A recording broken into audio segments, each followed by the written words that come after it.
How's everybody today? You got two goods and the rest of Come on, guys. How are you today? Okay, that wasn't that great either, but we'll pass. It's passable. Okay. I'm going to need your energy today, all right? I'm a new father. I have a 10-month-old at home, and she has not been sleeping lately, and I am running on fumes. So I'm going to need your energy, okay? So whatever energy, whatever fumes you're bringing to the table that I can draw upon, that'll really be helpful. So my name is Ben Wyrock, and I have a full-time appointment here at the Anschutz campus in the Colorado School of Public Health. But starting this year in 2016, I have a secondary appointment in the School of Pharmacy. So you'll be seeing a lot of me. You'll be hearing a lot of my name. You'll be seeing emails from me. What I'll be doing in 2016 with the School of Pharmacy is to do some consulting and looking at best practices in career services for pharmacy students. So you're all PY4s, correct? You're working on your rotations, and the end is in sight. Is that fair to say? Yes. Anyone excited? Man, you guys are struggling today. Okay.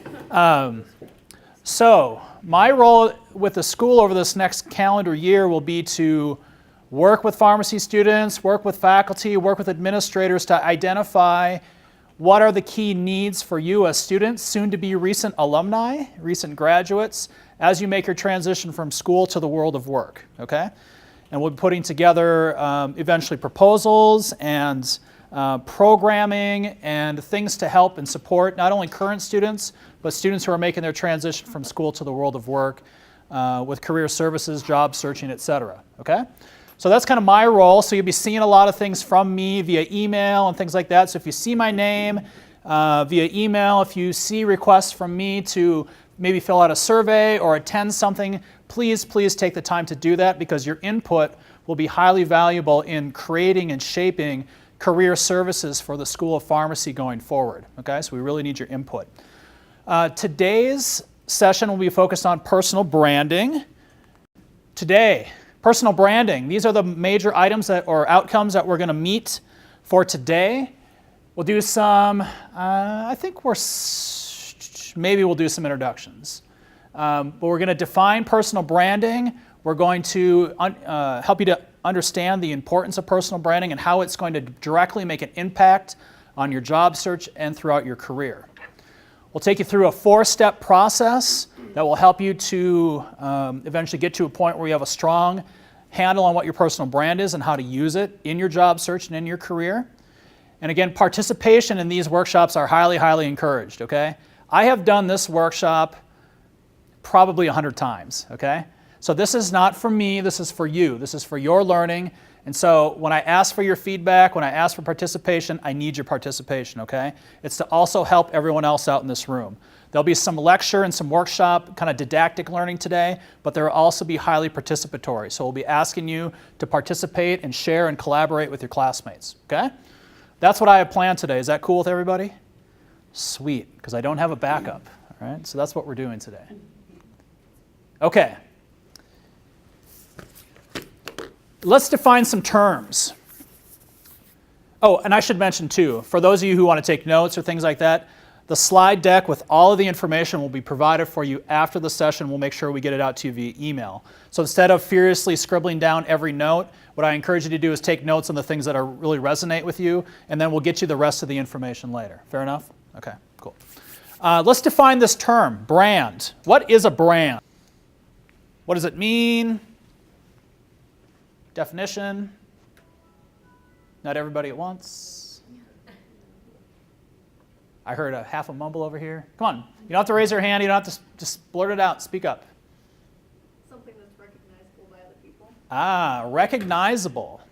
Okay, what else? Let's build on that.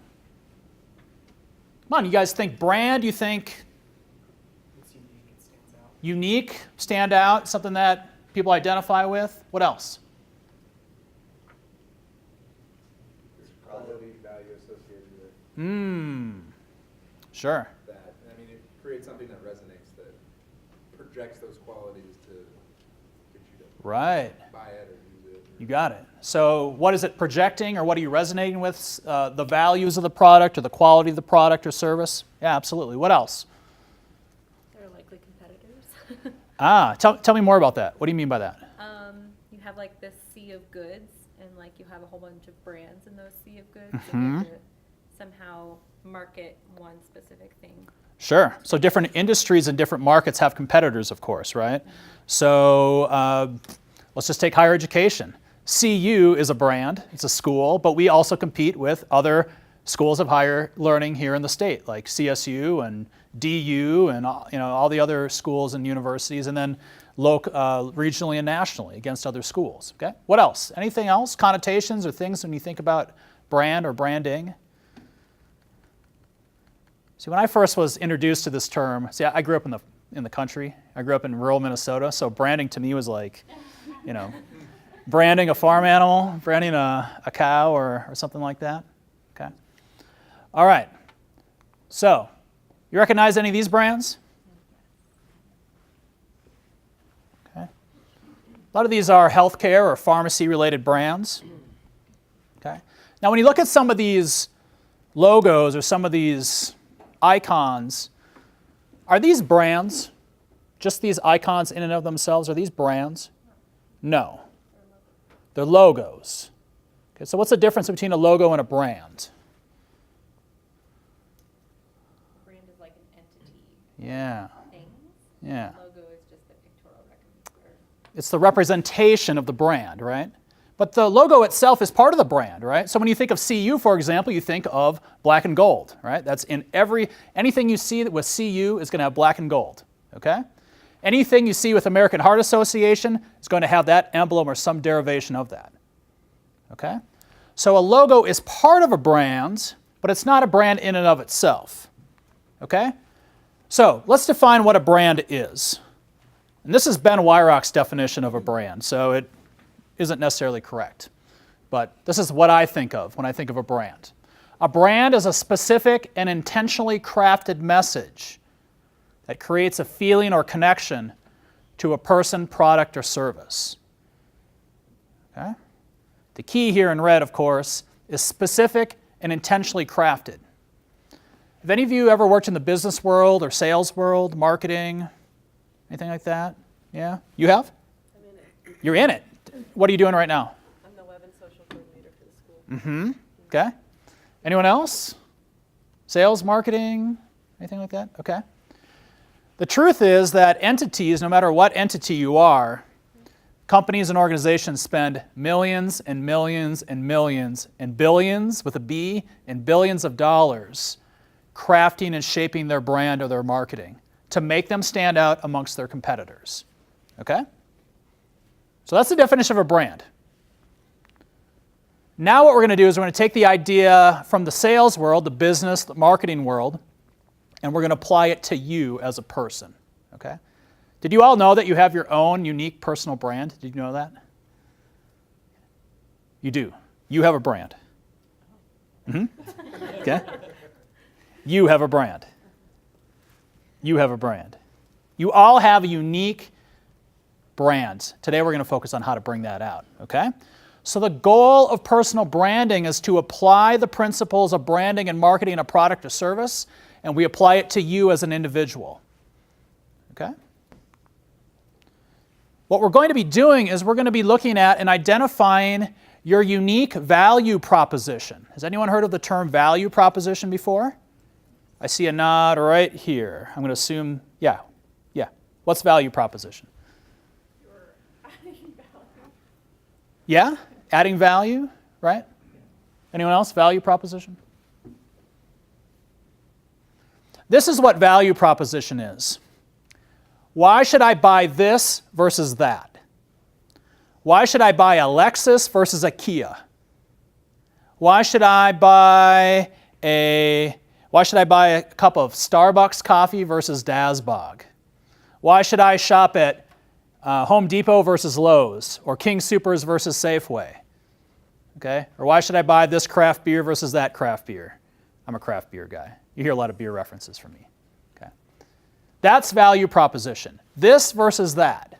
Okay? Now, all of us might like to have a Lexus, but the value proposition is that it may be too expensive, and so we have to find something that meets our needs and our values, but it's going to meet our price point. So that's value proposition. Okay? So all of you have a unique value proposition, okay, that makes you stand out amongst your competitors. So the goal is to identify what are your unique value propositions and then articulate it across a variety of job search platforms, which we'll talk about. Okay? Questions thus far? You guys are killing me. Come on. Okay. Now, I'm in career services. I'm a higher education professional. I'm an advisor and counselor by trade. You are aspiring pharmacists. Why do you or why should you care about personal branding? And why am I talking to you about sales and marketing and personal branding and value proposition? Why should you care? In our class alone, there's 150 of us Okay? versus the other hundreds of pharmacy schools graduating at the same time. Uh-huh. And as a result of that, why is that important? Job competition. Yeah, you got it. The job competition in all areas of the economy, but competition in the labor market is fierce. And I don't mean like poke your eye out fierce, but very, very competitive, okay?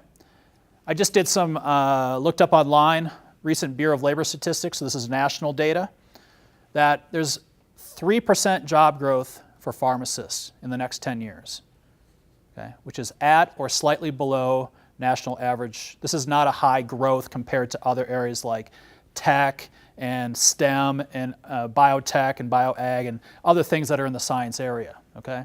So this is not to scare you off, okay? You've made a good choice, okay? There's going to be demand for you, but the point is that there isn't double-digit demand and growth for pharmacists, okay? That's just the way it is. And this has been true over a number of years, okay?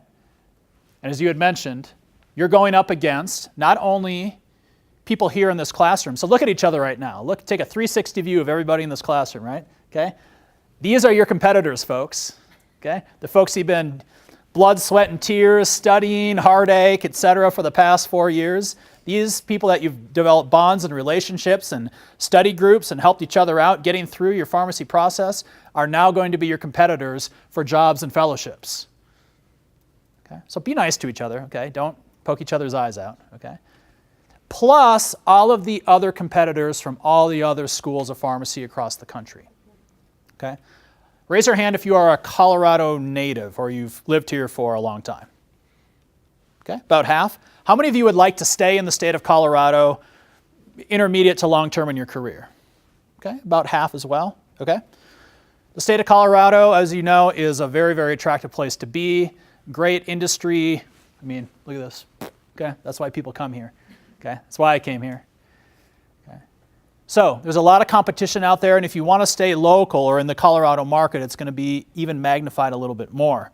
So you have all of these competitors who have done the same accredited program, who have done the same amount of clinical rotations, have the same basic background as you.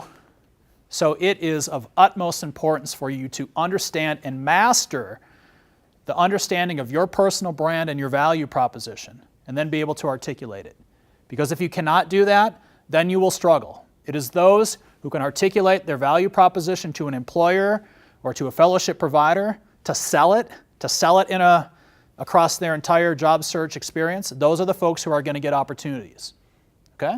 It's not that they're any more or less talented than you. They can just sell it better. So just you being in this session today will put you potentially ahead of all your other competitors because we're going to work on things that will give you direct benefit in your job search. Cool? Not a guarantee, but okay. But you got a leg up. Okay. Now, we talked about personal brands, what it is, why it's important. Now let's break it down, okay? Your personal brand is the total of you, okay? It's your total being. Okay? Now, what are the individual parts about you that if you added it all up would make up your personal brand? What are the individual pieces of your personal brand? Anyone? What makes up your personal brand?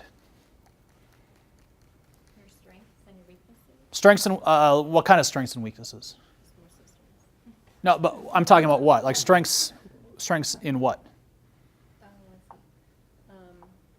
Like in your quality of work, but also how you encounter challenges. Okay, Okay, so some intangible things like how you would face adversity and challenge. Okay, what else? What makes up your brand? Your look. Who said that? Ah.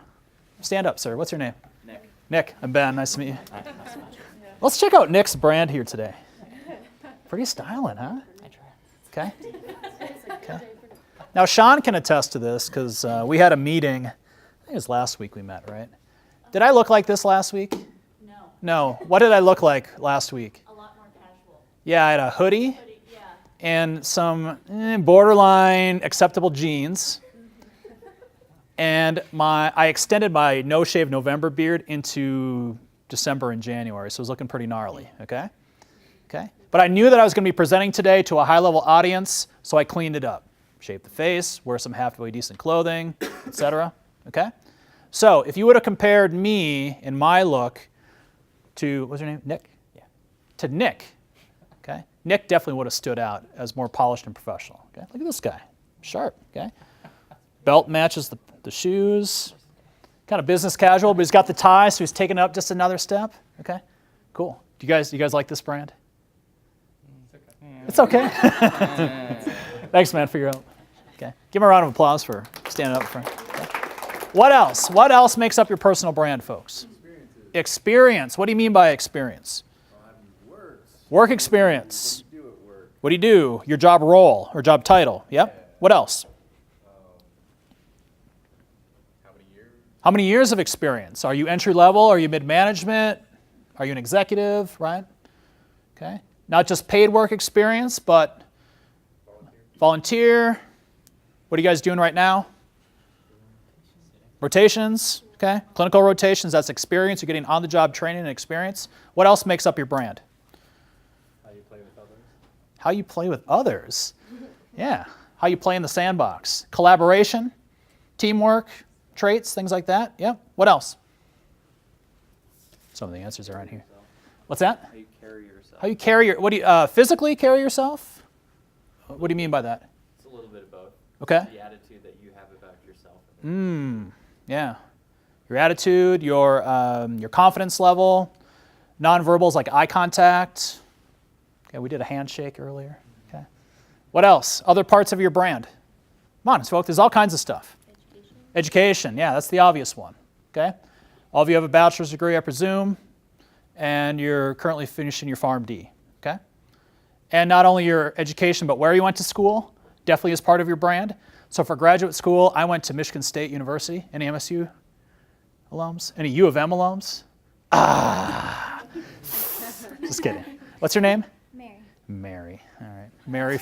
Mary from U of M. Okay. Gotcha, Mary. I'm just kidding.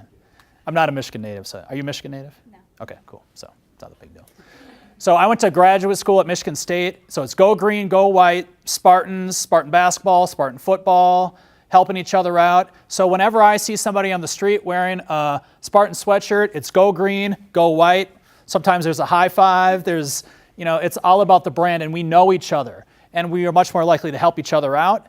And so you can potentially leverage your brand as being a CU graduate in your job search and in your brand if you're talking to a hiring manager or a recruiter who has a similar background or school background as you. Okay, happens all the time. Spartans hiring Spartans, we do it all the time. Okay, what else? We'll consider the U of M folks too. Okay, very, very good school, very good school. Any other parts of your personal brand? Education?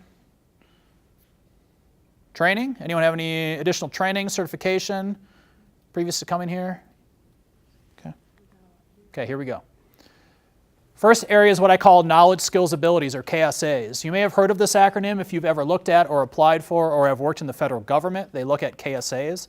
But KSAs is called knowledge, skills, abilities, and under that umbrella, you're going to have things like education, training, and certification. Okay, so think of this as like formal schooling. Your abilities-based outcomes.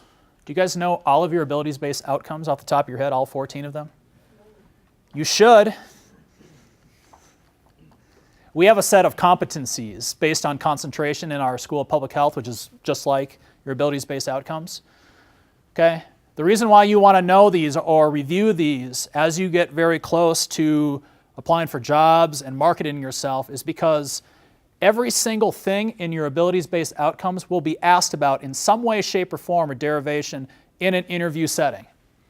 You guys use those, you've seen them all in all your syllabi, and that's what all the courses are designed upon, and those are really thought about carefully by the faculty to determine, all right, what are we going to teach these students to make sure they're the best pharmacists we have out there, and that are meeting all of the, accreditation, all those Best needs, practices, licensing, everything. So if you take a look at those abilities-based outcomes, those are the main skills that we expect pharmacists to have. So, when you look at them, some of them talk about your ability to assess a patient. Well, that's a pretty important outcome, isn't it? Isn't that kind of what you guys are working on right now? Or your ability to apply literature.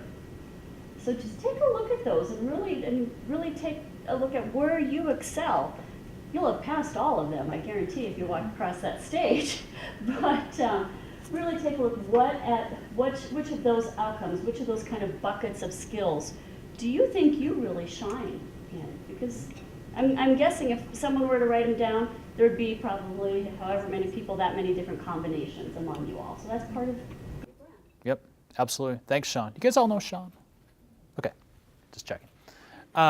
Absolutely. This is the root of your academic program. This is the root of your profession. It's rooted in professional best practices. And then this is what you're basically going to be evaluated on in the application and interview process. Okay? Subject matter expertise, which is pretty similar. So what do you know the most about? Okay. Me, I know the most about career advising. That's my area of expertise, but you may have other areas of expertise. Technical skills, and we don't necessarily mean IT and database skills. What we mean by technical skills are hands-on skills, okay? The tools of the trade, okay? The things that you need to have in order to be successful. So for me as an advisor and counselor, listening and reflection and impartiality are the technical skills that I need. Like if I wasn't impartial, I'd be a really crappy advisor, right? I'd be judging people all the time, okay? Language competency, if you do have a language competency other than English, sometimes you can leverage that to differentiate yourself depending on what population you're working with. All right, expertise or experience, number of years of experience as we talked about, and it can include anything experiential. It doesn't have to be just paid. It can be paid, it can be unpaid, leadership opportunities, volunteerism, research, rotations, etc. What sectors of the economy have you worked in? How many of you put in a couple of years of work between undergraduate school and pharmacy school? Okay? So you can bring those to the table, different sectors of the economy that you've worked in. Maybe it wasn't healthcare, maybe it was sales or finance, or it was research or something like that.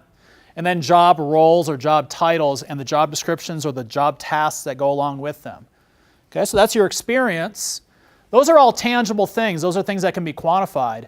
And then there are all kinds of really great and important intangible traits that make up part of your personal brand, like your leadership style. Raise your hand nice and high if you would consider yourself to be a leader. This is a trick question. You should all be raising your hand, okay? You are all leaders in some way, shape, or form. You're different kinds of leaders with different leadership styles, but leaders nonetheless. So to articulate your leadership style will be of utmost importance in your brand. Your personality.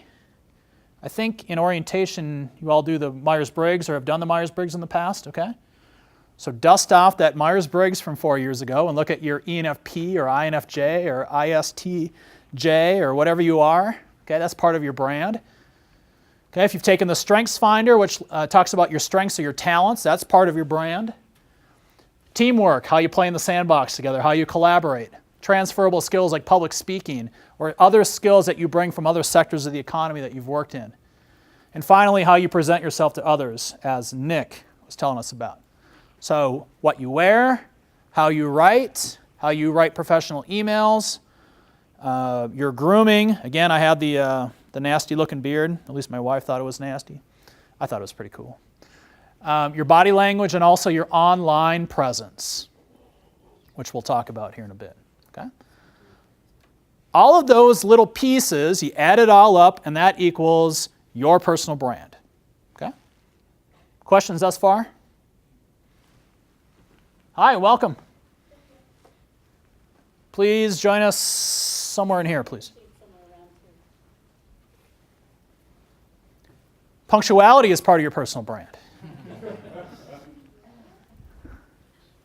I kid, kind of.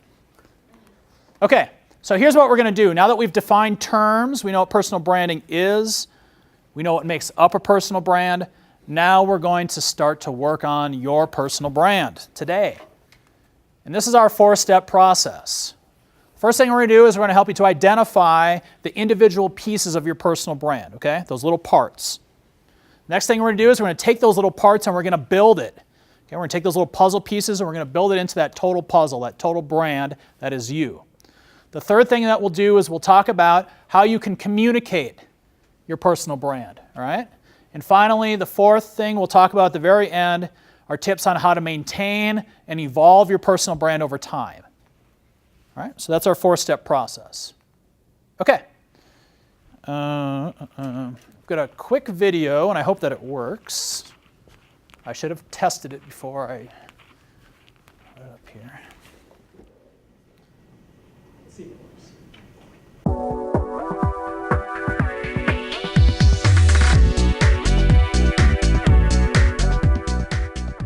You have to know yourself to grow yourself. Personal branding is based in authenticity. Strong brands are unearthed. They're not created. It's not about a fake image for the outside world. It's about understanding who you are and what makes you exceptional. So you need to be introspective and understand who you are. So I'm going to give you some questions to ask yourself as you're being introspective to unearth your brand. And these questions fall into 3 categories: motivation, positioning, and connection. Let me give you some motivation questions. What am I passionate about? What are my personal values? Where do I see myself in 5 years? What's important to me? What motivates me? How would I like to see the world? What contribution would I like to make to the world? Here are some positioning questions. What's my current reputation? What's my greatest strength? What are my most differentiated and valuable skills? What personality characteristics make people interested in who I am and what I have to offer? What's my greatest accomplishment? Now let's take a look at some connection questions. Who do I know who can help me reach my goals? Who needs to know me so I can reach my goals? What can I do to rapidly expand my professional network? How can I add value to the members of my network? How can I connect different members of my network with each other for mutual value? What can I do to nurture my network regularly? Branding is based in authenticity. That means unearthing your brand is critical. So ask yourself these questions in the areas of motivation, positioning, and connection, and you'll start to see some clarity around your personal brand. What have you done for your brand today?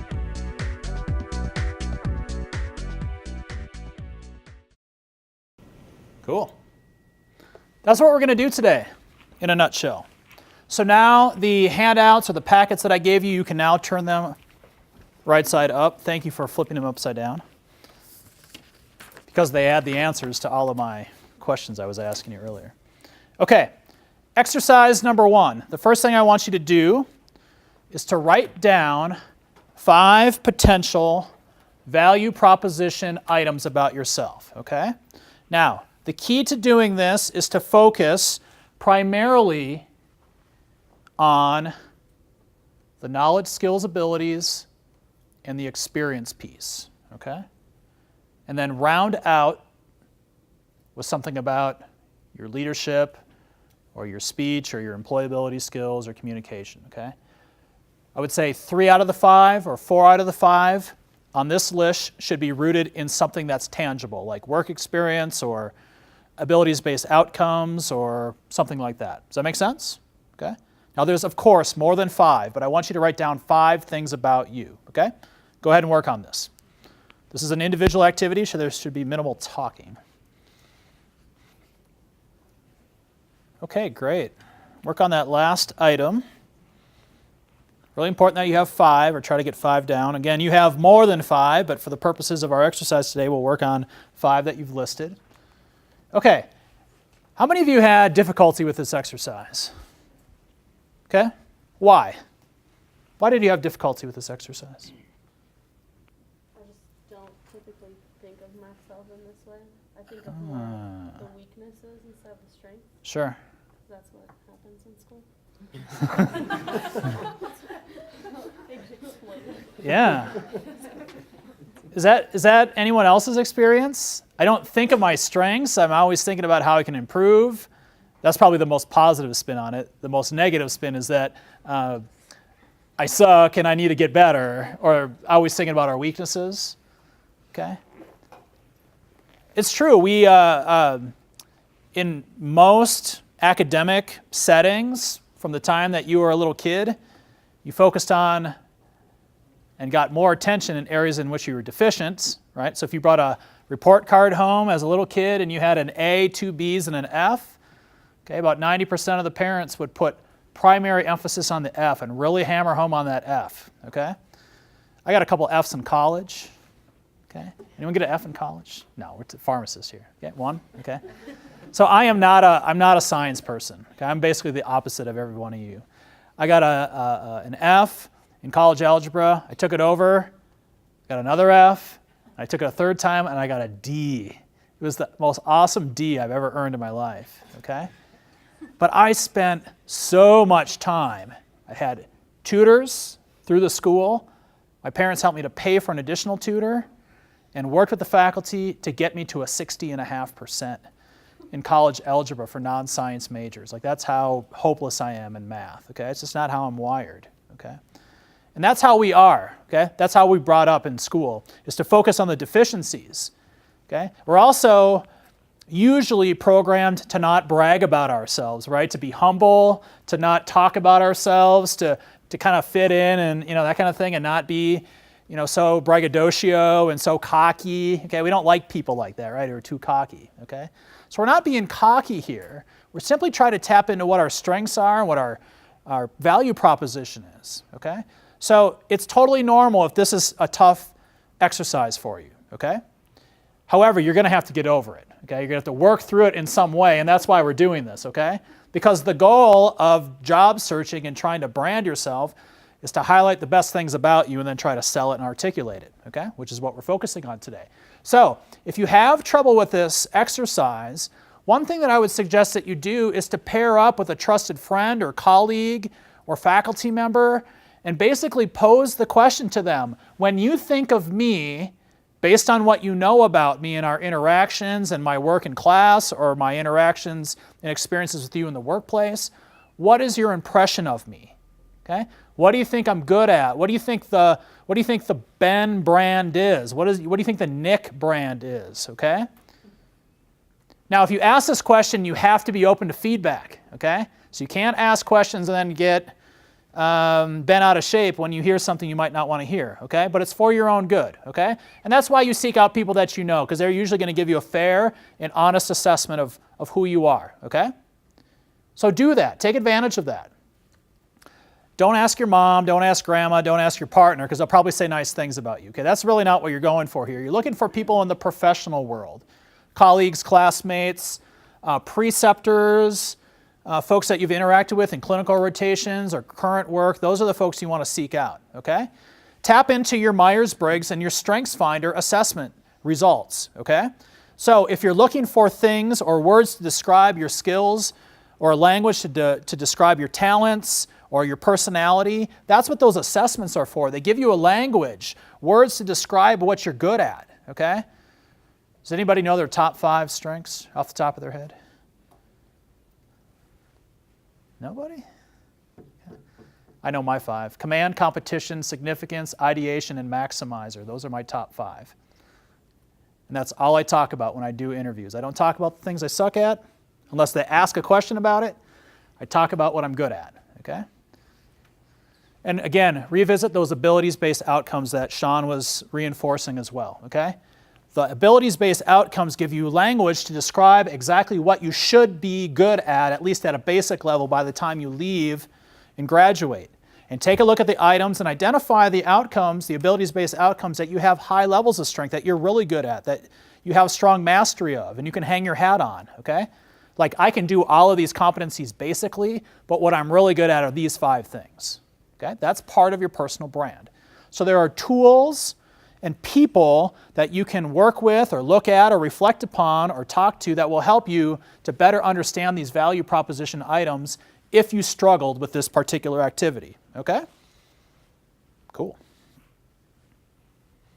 Are you all thinking about somebody that you might ask to have a conversation like this? You have somebody in your professional world that you might tap into, set up a coffee meeting or get happy hour or lunch or something like that and have a discussion about what you're good at and what they think of you? Okay. It's kind of a weird topic, but naturally, they might think you're kind of weird, but it's actually a really, really valuable exercise. Okay, next thing I want you to do, and I noticed that the handouts were mistakenly printed double-sided, so this might be a little bit difficult, but what I want you to do is to take page 1 and tear it off from page 2, okay? What I wanted you to do was to write out a statement about your value proposition items, but it's going to be very awkward to flip back and forth. So what I want you to do is to take page 3, which is action items, and just flip it over so you have the blank side of the page, okay? So in front of you, you should have number 1 with those 5 value proposition items, and then a blank sheet of paper. And what you are going to do is you are going to take your 5 value proposition items and you are going to weave them and craft them together into some type of brief paragraph or message or what's known in the career services world as a elevator speech. Has everyone heard of this term? Elevator speech? Okay. Anyone not? I want to make sure that everyone knows what this is. An elevator speech, the idea is that if you got onto an elevator with a complete stranger on the ground floor, you should be able to tell them exactly who you are by the time you go to the top and all the way down to the bottom within 1 or 2 minutes, okay? That's an elevator speech. So what I want you to do is I want you to take those 5 items and I want you to weave it together into a paragraph or a statement or something like that, okay? It doesn't have to be a big, long, run-on sentence. You can chunk it out into a couple of sentences. No, not one sentence, okay? Like you would actually say this to another person, okay? So we're going to give you some time. You might not go 1 through 5. You might start with number 4 and then go to number 2. Okay. Next step.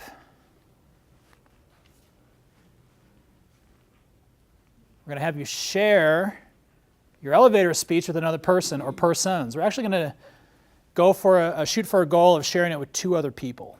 Okay? And we have a big enough room, more than enough room in this room to get up and move around. And it'll give us a good kind of limbering up activity after sitting down for 45 minutes. Okay? So what I want you to do now is to take your elevator pitch with you. Okay? Take your sheet of paper with you. Get up, move around, and share your elevator speech with another person. Listen to theirs. Give a little bit of feedback. Tell that person what you think of it. And then go to the next person. I want you to talk to 2 people, okay? After you've talked to your second person and have given that person some feedback, go ahead and return to your seat. Ready? Go. Get up, move around, talk to somebody maybe not at your workstation. Go mingle. Folks, get up, move around. Share that value proposition. Okay. So we have now accomplished step 1 and step 2. We've identified the individual pieces of your personal brand, and then we have woven it together. That little statement or that little elevator speech is basically your brand. That's right there, okay? So keep this safe, build on this, reflect on this, maybe work on this some more, add to it other value proposition items about you. Okay? But this is the start of your personal brand right here, this little exercise. So, okay? If you didn't believe me that you all had a personal brand, now you know, and there's physical proof right in front of you that you all do have a personal brand. Okay. So now that we know what our personal brand is, step 3 is to communicate that brand, to tell your story. And for the most part, when we're talking about career services, we're talking about a hiring manager, okay, for a job, or a hiring manager for a fellowship or an internship or some next step in your career, okay? So, now that you know your value proposition, you know your personal brand, how are you going to articulate and communicate this to the outside world? How are you going to do that? How do you articulate and communicate your personal brand? Cover letters, letters of intent. Cover letter and what? Letters of intent. Letters of intent. Yeah. Personal statements. What else? What goes with the cover letter? The CV or the resume. Yeah. Whatever you want to call it. Again, we have a section specifically on that tomorrow. Okay, if you do want to attend that. What else? Your online presence? Ah, your online presence. Where online? Good old Facebook. But sometimes people develop their own personal websites. Sure. Depending on how they want to market themselves. It's probably not the most common in pharmacy. Yep. Heard LinkedIn. LinkedIn. Okay, LinkedIn, Facebook. What else? How else are you going to articulate your brand? Telling them during an interview. You got it. During the interview setting. Absolutely. What else? Networking. Say networking? What do you mean by networking? Asking people questions about where you want to ultimately go, who to Mm. talk to, what Maybe- they like to do. Sure. Maybe doing some informational interviewing, touching base with those faculty members, colleagues, recent alumni of the school, preceptors, current coworkers, current and former supervisors, things like that. Asking them about their story and how they got there and getting feedback and wisdom from them. Networking, okay? What else?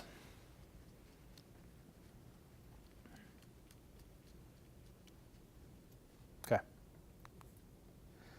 Of course, most of the time we're thinking about your resume, okay? Again, we'll focus more on this tomorrow if you attend.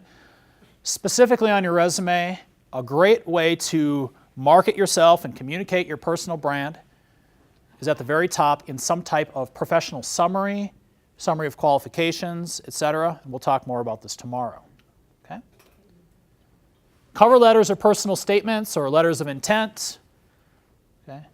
This is a great opportunity to clearly articulate who you are to an employer. Okay? Most people think that cover letters are a pain in the butt, and sometimes they are. But if you know how to write them effectively, and if you come tomorrow, we'll teach you how to do that effectively. If you know how to write them effectively, the cover letter complements the content in your resume or CV, and it clearly articulates and tells your story as to why you should be considered for an interview.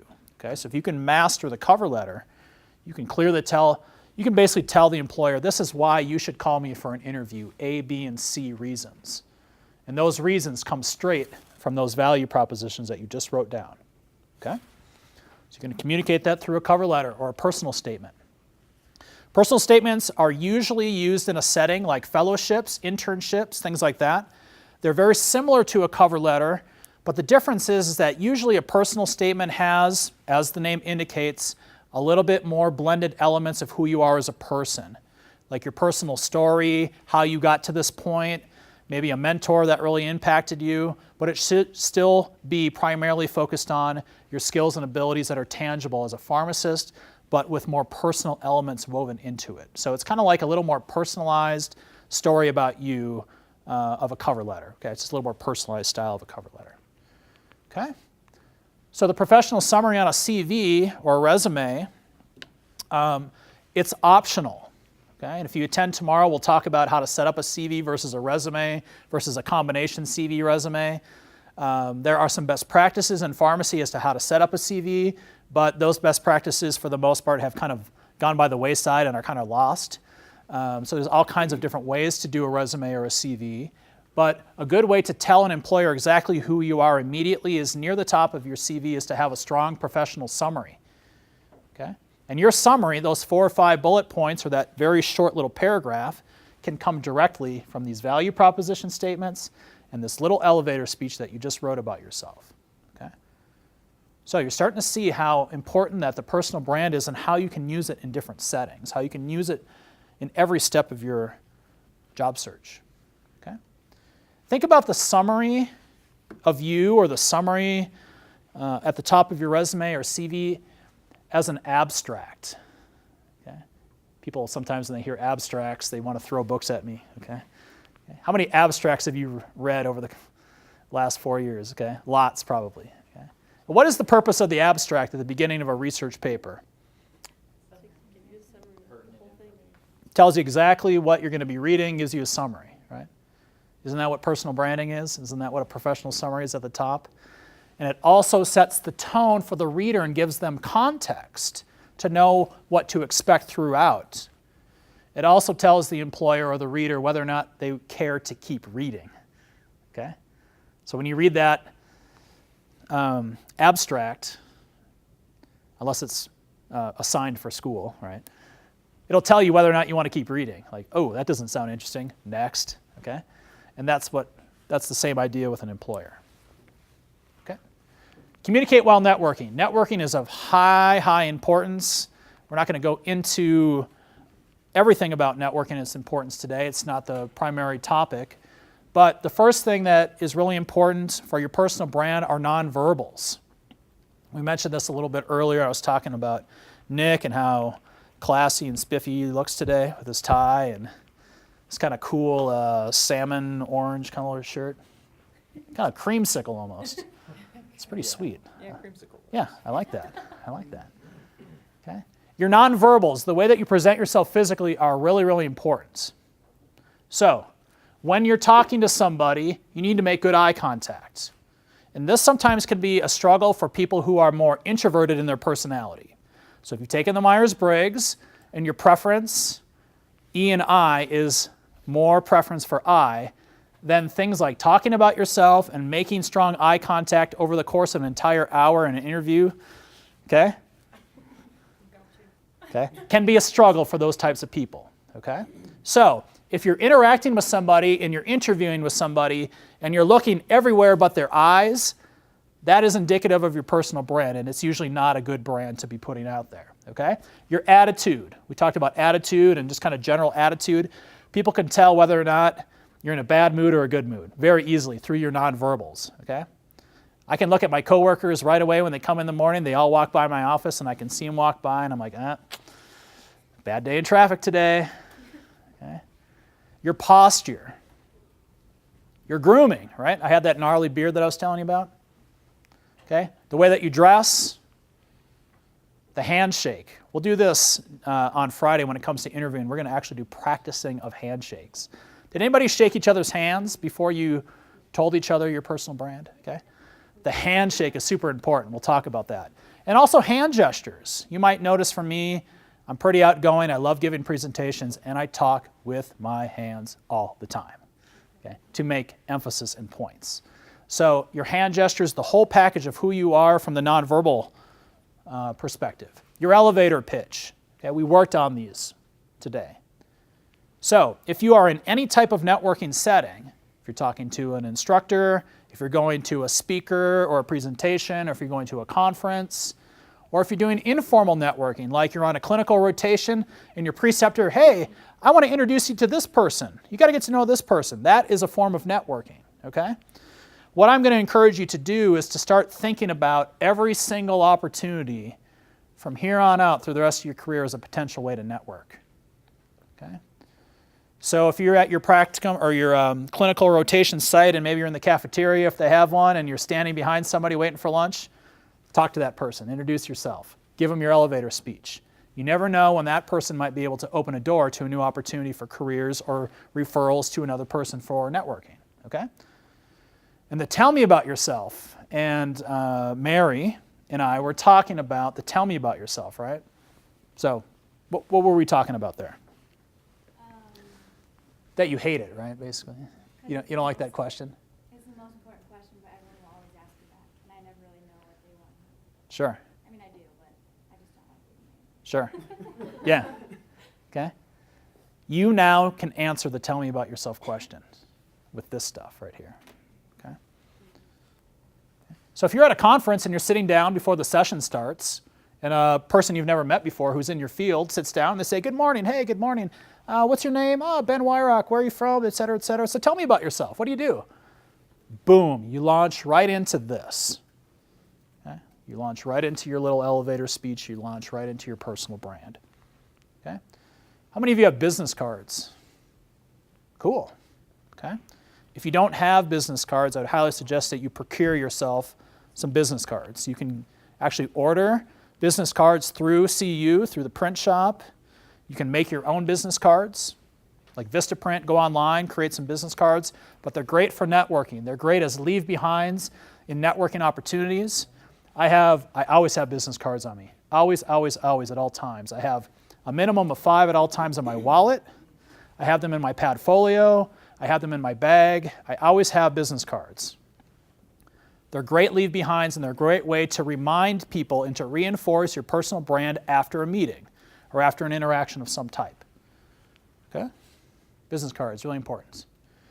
Communicate your brand in your personal writing, or your business writing. So, communication, email address, first of all.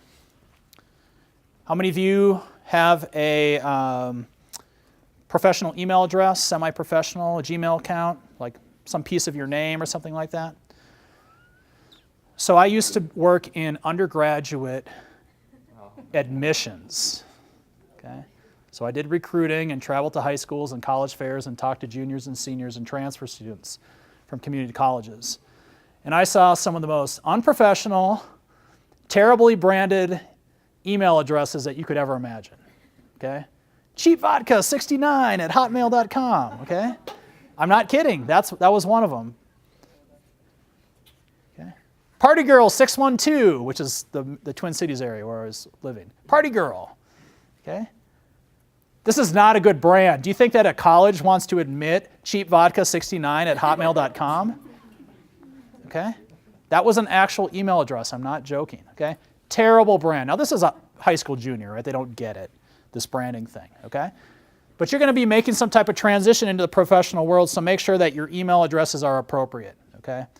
You might even consider, if you have an email address that you use that's personal, that isn't branded well, or it's pieces of your nickname or something like that, then maybe you change it and start a new one, and that new address becomes my specific email address that I use for all business, job search, and related correspondence. And you put it on your business card and on your resume and things like that. Okay? If you're writing email addresses, make sure that your subject line is very clear, and use formal business writing. Beware of being too casual. So if you don't know, let's say, for example, if it was the first time that you were emailing me and you had never met me before, you should start by saying, "Dear Ben Wyrock," or "Dear Mr. Wyrock," because you don't know me. Now, if you knew me personally, you could use my first name. If you know the person has a PhD or a PharmD or some type of credential, make sure you use that credential to show respect and to err on the side of caution. Okay? And then once you kind of know that person and that it's okay, then you can, be a little more casual. Okay? But always err on the side of caution. Okay? Communicating your brand online. We talked about Facebook and LinkedIn. How many of you are on Twitter? Twitter handles? A couple of you? 2 people? Okay. So, you've probably heard all the horror stories, right, about how people get fired based on tweets that they put out, racist and offensive tweets, pictures of you bonging beers over spring break, or, doing thing and posting videos online on Facebook, and it's all fun, right? Okay? Everything you put online is fair game for an employer. And you might think that, hey, that's my personal space, it's an invasion of my space. No, it's not. It's out on the web. Even if it's password protected, all it takes is somebody who doesn't like you anymore to do a screenshot and send it to your employer, and now you're fired. Okay? Companies take this stuff really seriously. And virtually every single case that's been litigated around social media and human resources around being hired or fired has been favored in the side of the employer. Okay? Virtually everything. Okay? So, watch yourself. So for me, I have to watch this all the time because, so I have a Twitter handle. I'm @BenWyrock, okay? You can find me very easily. I tweet on some things around sports and politics, things that I like, and writers and things of that nature. But at the same time, if I'm at a conference, I might be tweeting pictures of a presenter from our school and attaching the School of Public Health's handle to that. Okay, so when somebody clicks on that and then goes and visits me, they're going to see old tweets of me being mad about the Broncos game, for example, or something like that, okay? So if you use a personal Twitter account to represent yourself kind of in your personal space, but also potentially leverage it for your professional world, know that some of your professional colleagues might see that stuff from your personal life, okay? So you just have to be really careful. What I did when I graduated from graduate school in 2008 is I completely shut down Facebook and Twitter, shut it down, okay? Cleaned it up first, okay? Scrubbed it, got rid of all the stuff that would be deemed anywhere close to offensive or bad, and then I shut it down for 6 months until I had a job in hand, okay? This is 2008 when the economy was going down the toilet, okay? So I needed to do everything that I could to make sure that I had good opportunities to work. However, LinkedIn is a great place where you can market yourself and articulate your personal brand. And it's really not a space where you're going to post offensive pictures or pictures of your cat or, kids or that kind of stuff, okay? When it comes to, and I do a whole nother session on personal branding online, okay? If you happen to have a LinkedIn account, use some type of photo that articulates your personal brand in a professional way. So if you go to my LinkedIn page, the picture on the left is what you're going to see. Okay? That picture on the right was my cousin's wedding from this summer. It's a selfie. I probably had like 2 or 3 beers there. Okay? Okay? Not clean shaven, don't look professional. You can see a piece of my cousin's arm to the very left right there hanging off my shoulder. Okay? It's not a good picture. Okay? Okay. Your wardrobe, very important. We have varying levels of wardrobe here today. There was no dress code for today, so that's totally fine. You probably have a specific wardrobe. Business casual, usually in the pharmacy world.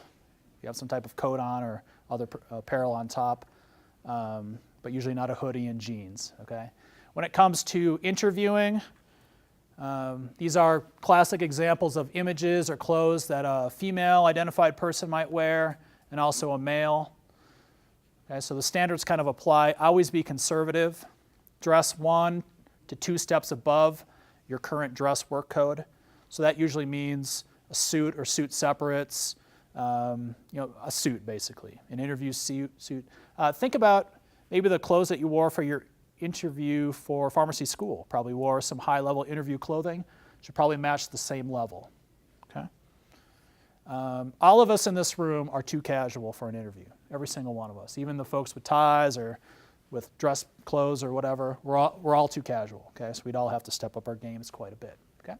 And then when you're on the work site, if you're not sure of what the dress code is, simply ask a manager or just follow along with everybody else. And I think you kind of know that by way of your experience in your clinical rotations.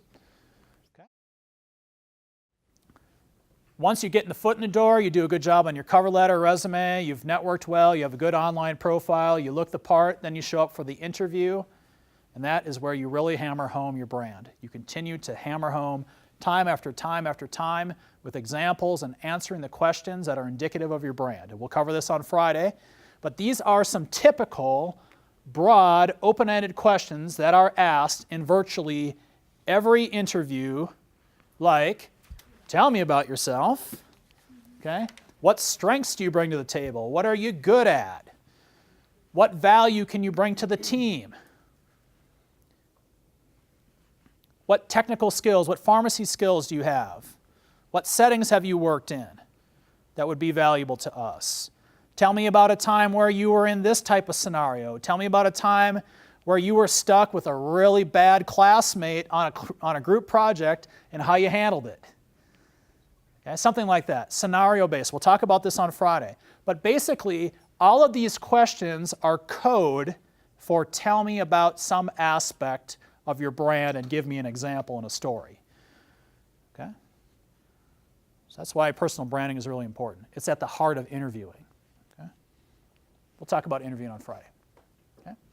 Finally, the last part of personal branding is like the continuing education part of your brand. Okay?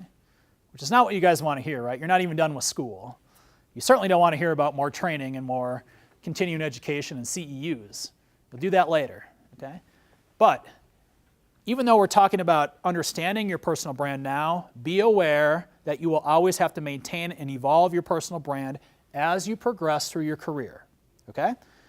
Hopefully you're not static in your career where you're staying in the same place at the same level for the rest of your career. Now, there's nothing wrong with that, but I highly doubt you're going to work for the same company for the rest of your life. And I highly doubt you're going to work in the same work environment, on the same issues, or in the same setting. I highly guarantee, pretty much guaranteed you're going to move somewhere doing something, physically, geographically, company-wise, doing something. So it is for that reason, because you will grow and develop and change as a professional, that your brand will change, okay? Who you are today is not who you were 5 years ago, and you will be not the same 5 years from now compared to who you are today, okay? So, based on the needs of your job search, you're going to need to tweak your brand. That is to say, you might have to talk about different components of your brand at different times depending on who your audience is, okay? So, for example, if you are applying for a pharmacy job in the academic research world, you may talk about certain pieces of your brand differently than if you're talking to somebody in a retail setting for a job, or a clinical, working in the private sector, working for a pharmaceutical company or a biotech company. Because the audience wants to hear different things. They value different things. They're interested in different parts of who you are as a person based on what they're looking for and who their company is and what their setting is and what their goal and mission is. Okay? So, as an example, when I graduated from and finished graduate school, I applied for a variety of jobs at community colleges and state universities and research institutions and things like that. And I ultimately got a job downtown at the Community College of Denver. But a week before I did that interview, I had an interview at CU Boulder. Okay? And these places are so different. Okay? If you've ever been to CU Boulder, went to school there, and then compare it to the Auraria campus downtown, night and day different. Okay? Different students, different environment. So it's the same Ben, same skills, but the things that I talked about and how I articulated my skills and abilities were different based on the audience. So at CU Boulder, I talked about my graduate assistantship at Michigan State, because Michigan State and CU are basically the same kind of school, right? Research one institutions. But when I was talking to the CCD audience, I talked about my internships, my 2 internships at junior colleges and community colleges. Same Ben, same experience, different aspects of me. And you will have to do the same. So it's highly important that you pay attention to who you're talking to and then tweak and customize the way that you talk about yourself based on who is consuming the message, who the audience is, who the employer is, who the hiring manager is. And finally, the last bullet point on there is the continuing education part. You basically have to do this. It's required of you in order to stay licensed, right? You have to do continuing education and training and things like that, CEUs. But basically what I'm telling you now is that don't ever get crusty and stale in your skills and abilities. Okay? Always stay on top of your training, go to conferences, go to workshops, do online, anything that you need to do to stay on top of being current with your skills and your brand. Because the moment that you get crusty and stale, the moment that you're not in tune with what the current research is in your field, is the moment that you leave a window open for somebody who's in graduate school 10 years from now, okay? Someone who's in your shoes right now to grab your job. Okay? Like literally take it away from you. Okay? Somebody younger, somebody cheaper, somebody maybe more hungry or perceived to be more hungry or is putting out that personal brand that I'm really hungry, and they may be knowledgeable. You're never going to be more knowledgeable in your field unless you're an academic than you are right now, because you have your hands on all the best practices and research in your field. Okay? So, just to let you know that you need to stay on top of your training and continuing education. Because if you don't, your brand is going to get stale, it's going to get outdated, it's going to get crusty, and somebody else is going to grab your job or potentially knock you off the pedestal.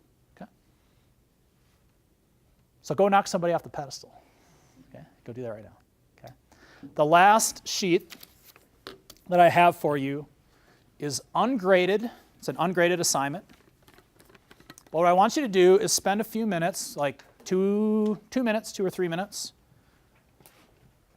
and I want you to write down action items for yourself. what are you going to do in the next 7 days? And you should have some time because well, you should have some time right now, between things right now. What are you going to do in the next 7 days to advance or work on your personal brand? So maybe that means you're going to write out more value proposition statements, or maybe you're going to set a lunch meeting with a colleague to ask them that question. What do you think about me? What is your image of me? Or maybe it's ordering some business cards. Or maybe you need some new interview clothing. Maybe you want to get on that. The suit that I interviewed in for grad school did not fit anywhere close when I finished grad school. It's a problem. Okay? I had to get the tailor just laughed at me like, get a new suit. Okay? What are you going to do to advance your brand or work on your brand in the next 7 days? These should be SMART goals, right? Specific, manageable, actionable, time sensitive.